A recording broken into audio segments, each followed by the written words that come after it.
Hello everyone. आज हम पढ़ेंगे पार्ट्स ऑफ द कॉन्स्टिट्यूशन जो एग्जाम के पॉइंट ऑफ व्यू से बड़ा इंपॉर्टेंट रहता है। हम सीखेंगे कि पार्ट्स ऑफ द कॉन्स्टिट्यूशन कैसे याद करें। तो हम सबको पता है जैसा कि इंडियन कॉन्स्टिट्यूशन में 22 पार्ट्स हैं, है ना। तो देखते हैं पार्ट फर्स्ट में किस बात का जिक्र किया गया है। जो part first of the constitution है उसमें कहा गया है स्टेट एंड टेरिटरी के बारे में। स्टेट एंड टेरिटरी के बारे में जो है अ, बताया गया पार्ट फर्स्ट में। पार्ट फर्स्ट में जो आर्टिकल 1 से 4 के बीच में रखा गया है। स्टेट एंड टेरिटरी की बात करें तो क्या हो सकता है इसमें इसमें बताया गया है कि जो इंडिया है उसके अंदर कितने स्टेट रहेंगे, कितनी टेरिटरी रहेगी, क्या इनकी बाउंड्री होगी, क्या क्या इनके नाम होंगे, है ना। इस तरीके का कैसी गवर्नमेंट होगी, वो सब पार्ट फर्स्ट के अंदर रखा गया। पार्ट टू जो रहता है इंडियन कॉन्स्टिट्यूशन का, उसमें सिटीजनशिप के बारे में बताया गया।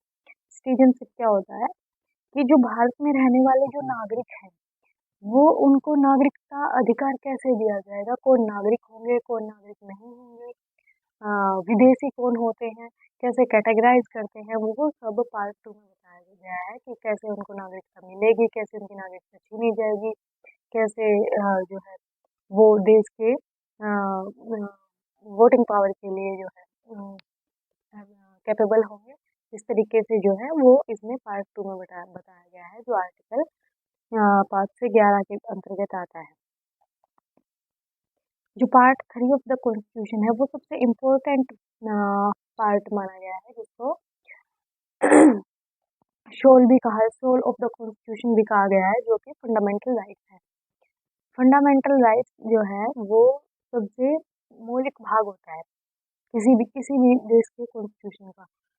उसमें क्या होता है कि जो नागरिक है उनके क्या क्या अधिकार होंगे, कैसे कैसे बांटे जाएंगे अधिकार, उनको किस किस चीज़ों की सुविधा दी जाएगी, ये सब जो है फंडामेंटल राइट्स के अधीन होता है, जो आर्टिकल 12 से 35 के अंतर्गत बताया गया है।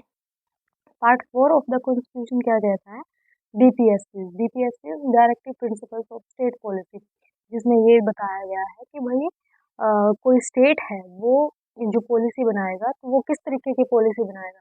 कभी वो ऐसी ना पॉलिसी बना दे कि जो सिटीजन हैं देश के वो उनके विरुद्ध हो, या कोई एक ऐसा तबका जो उससे वंचित रह जाए उन पॉलिसी से। तो ये सब स्टेट को ध्यान में रखकर पॉलिसी बनाई जाती है। तो ये आर्टिकल 36 से लेके 51 तक होती है। जो पार्ट 4 ऑफ द कॉन्स्टिट्यूशन है उसमें ये बताया गया है। पार्ट 4 ए के अंदर जो है वो बताया गया है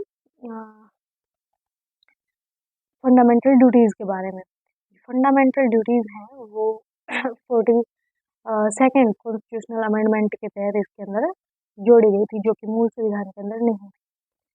जब मूल रूप से जोड़ी गई थी तो ये 8 थी, लेकिन आज फिलहाल में ये 12 है और 51 ए के अधीन रखा गया है।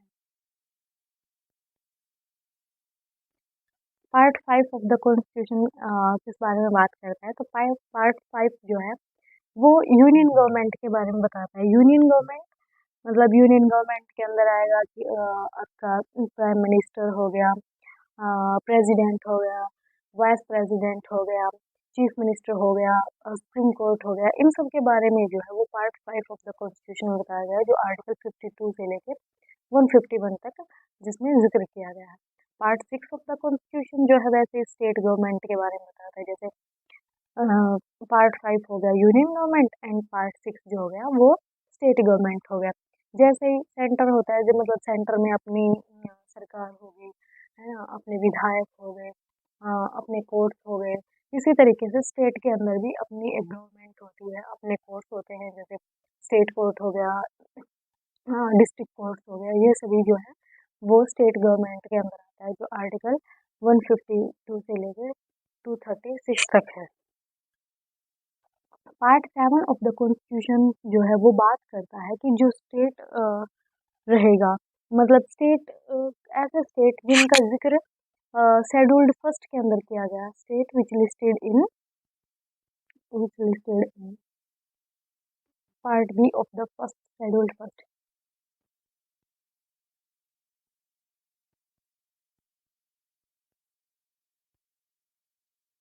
Part B of the scheduled first के अंदर बताया गया है, जो आर्टिकल 230 238 237 में आता है। ये पार्ट 7 के अंदर है। और जो पार्ट 8 है उसके अंदर बताया जाता है यूनियन टेरिटरी। जो इंडिया है उसके अंदर जो टेरिटरी है वो किस तरीके की है, कौन कौन सी टेरिटरी है, इन सब में जिक्र जो है वो पार्ट 8 के अंदर किया गया है, द यूनियन टेरिटरी।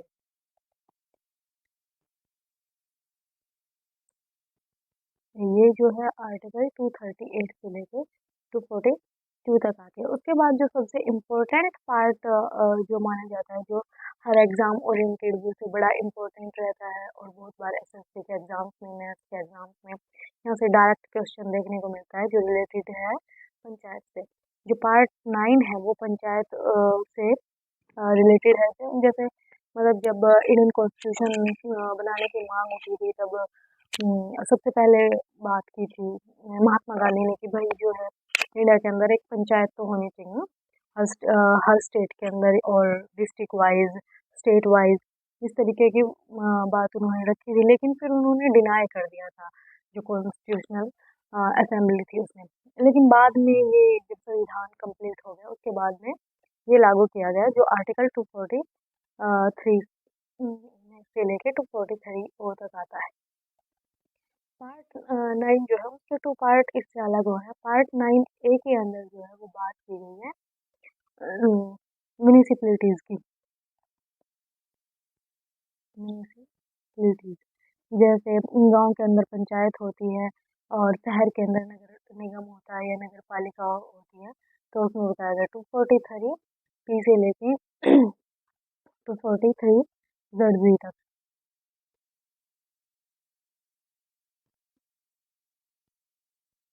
और पार्ट 9 बी के अंदर जो है बात करते हैं कोऑपरेटिव कमिटीज की। कोऑपरेटिव कमिटीज जो आर्टिकल 243 जेड एच से लेकर 243 जेड पी तक होती है। पार्ट 10 ऑफ द कॉन्स्टिट्यूशन क्या बात करता है कि जो शेड्यूल्ड एंड ट्राइबल एरिया है वो कौन कौन से एरिया है, कौन कौन से मतलब स्टेट होंगे या कौन से यूनियंस होंगे जो शेड्यूल्ड के अंदर कैटेगराइज किए गए हैं, वो सब पार्ट 10 के अंदर बताया गया है। इनके अपने अलग से अधिकार जो है गवर्नमेंट, स्टेट गवर्नमेंट या सेंट्रल गवर्नमेंट, ये कोई ट्राइबल एरिया है तो वहाँ की जो है ट्राइबल सरकार इलेक्ट होती है। वो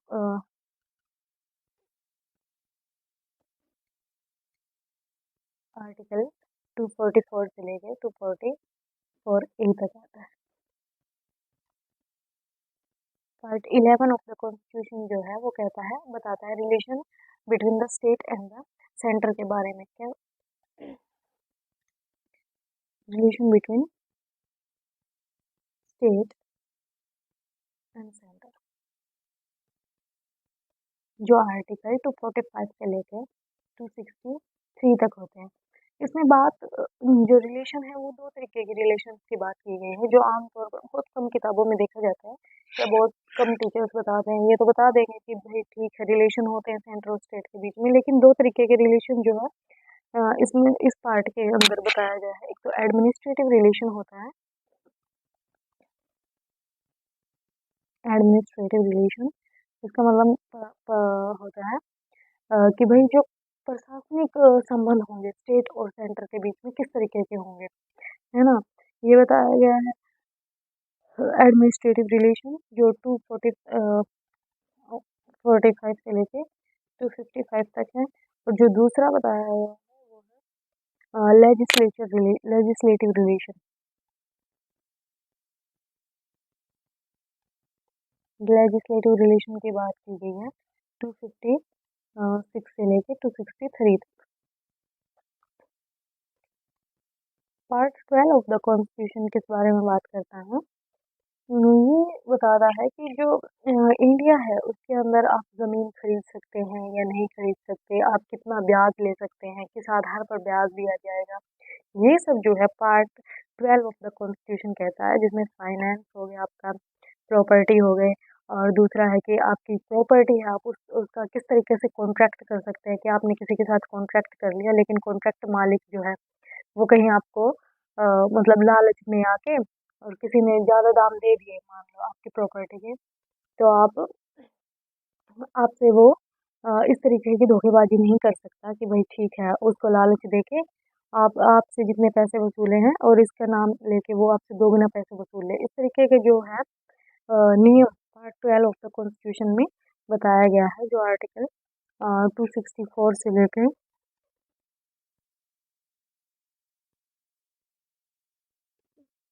300 ए तक आते हैं।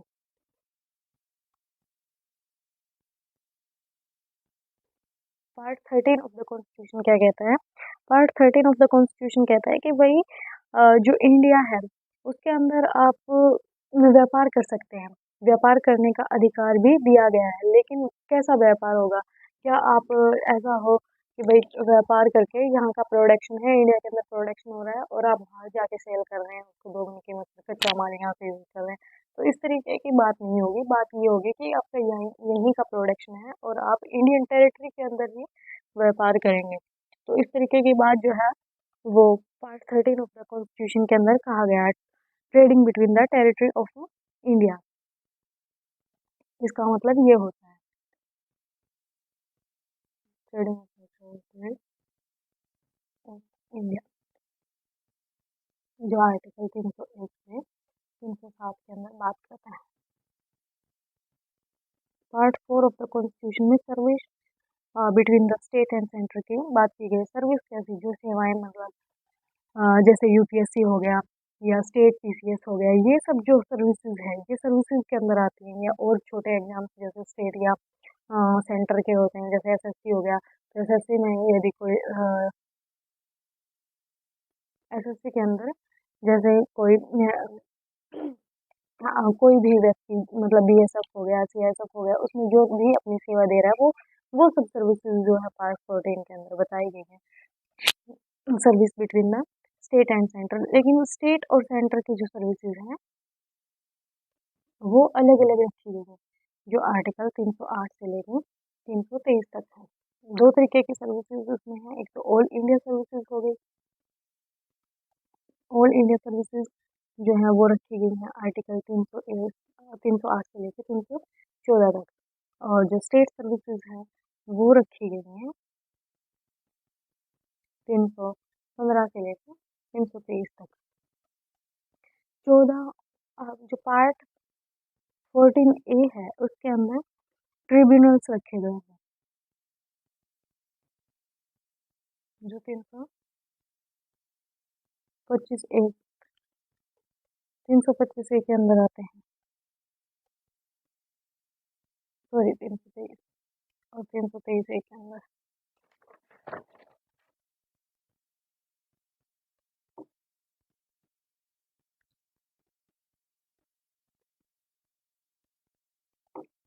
पार्ट 15 ऑफ द कॉन्स्टिट्यूशन जो है वो सबसे इम्पोर्टेंट है, जो हमें इस बात का एहसास दिलाता है कि हम भारत के नागरिक हैं, और हम भारत के नागरिक हैं जो अपनी सरकार चुनते हैं, वो सरकार किस माध्यम से चुनते हैं, तो वो इलेक्शंस के माध्यम से चुनते हैं। तो जो पार्ट 15 ऑफ द कॉन्स्टिट्यूशन है उसमें इलेक्शंस की बात की गई है, जो आर्टिकल 324 से लेके 329A तक है। पार्ट 16 ऑफ द कॉन्स्टिट्यूशन जो है वो बात करता है special provisions relating to certain classes. Special provisions, इसका मतलब ये हुआ कि कुछ ऐसे प्रावधान जो केवल कुछ ही क्लासेस को दिए जाएंगे, जैसे ओबीसी हो गया, बीसीबी हो गए, एससी हो गए, एसटी हो गए, ये ऐसे प्रोविजंस जो केवल मतलब जर्नल को नहीं दिए जा सकते एज द फाइनेंशियल सर्कमस्टांसेस को नजर रखते हुए जो सरकार है उनके हित में कुछ कानून बनाती है। तो ये जो सारी चीजें होती हैं ये इस तरीके के प्रावधानों के अंदर तय होती है, जो आर्टिकल 330 से लेके और 342 तक है। पार्ट 17 ऑफ द कॉन्स्टिट्यूशन जो है वो बात करती है ऑफिशियल लैंग्वेज की। बात ये होती है कि भाई ठीक है, आपका इंडियन कॉन्स्टिट्यूशन है, वो किस-किस भाषा में मान्य होगा। तो संविधान के अंदर जैसे 22 भाषाएँ बताई गई हैं, तो क्या सारी की सारी भाषाएँ ऑफ़िशियल हैं? तो हाँ, उनको ऑफ़िशियल माना गया है, 22 भाषाओं को। वैसे मुख्य रूप से हिंदी को ही जो है ज़्यादा प्रेफ़र किया गया है, हिंदी और इंग्लिश को। वैसे जब संविधान लिखा गया था, तो इंग्लिश भाषा में ही जो है उसको अडैप्ट किया गया था। तो जो ऑफ़िशियल लैंग्वेज हैं वो पार्ट 17 में आती हैं, जो आर्टिकल 343 से लेके 351 तक जिनका ज़िक्र किया गया है। Part 18 of the constitution as you know और कि बताया गया है इमरजेंसी प्रोविजंस के बारे में। इमरजेंसी प्रोविजंस हो गया या फिर जैसे राष्ट्रपति की जो मुख्य शक्तियाँ होती हैं, जो इमरजेंसी के टाइम में वो यूज़ करता है, वो आर्टिकल 352 से लेके 360 तक है। पार्ट 19 ऑफ द कॉन्स्टिट्यूशन जो है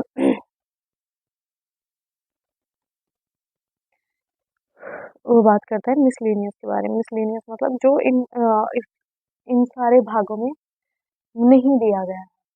मतलब सारे भाग अलग-अलग बताए गए, भाई फला भाग में ये चीज़ है, फला भाग में ये चीज़ है, और जो चीज़ रह गई है वो सब पार्ट 19 के अंदर बताई गई, जो आर्टिकल 361 से लेके 367 तक है।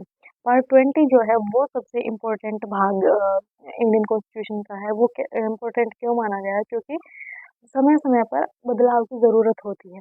तो हम अपने संविधान में किस तरीके से बदलाव करते हैं? कॉन्स्टिट्यूशनल अमेंडमेंट करके।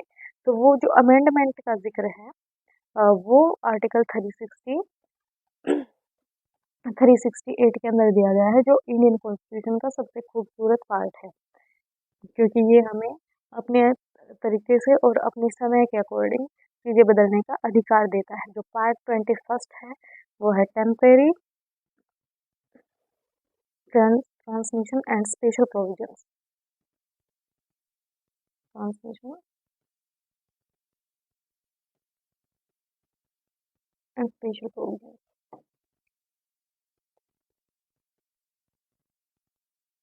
जो आर्टिकल 369 से लेके 392 तक बताए गए हैं। Part 20 and last part of the constitution, जिसमें शॉर्ट टाइटल्स हो गए, कमिटमेंट हो गई, commitments,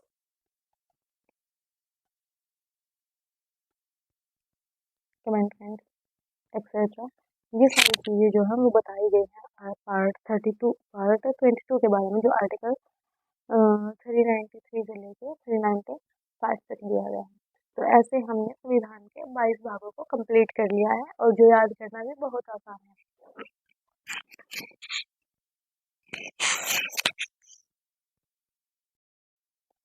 thank thank you everyone. ऐसे ही अपनी नॉलेज को इम्प्रूव करने के लिए जुड़े रहें टाइकन क्लास।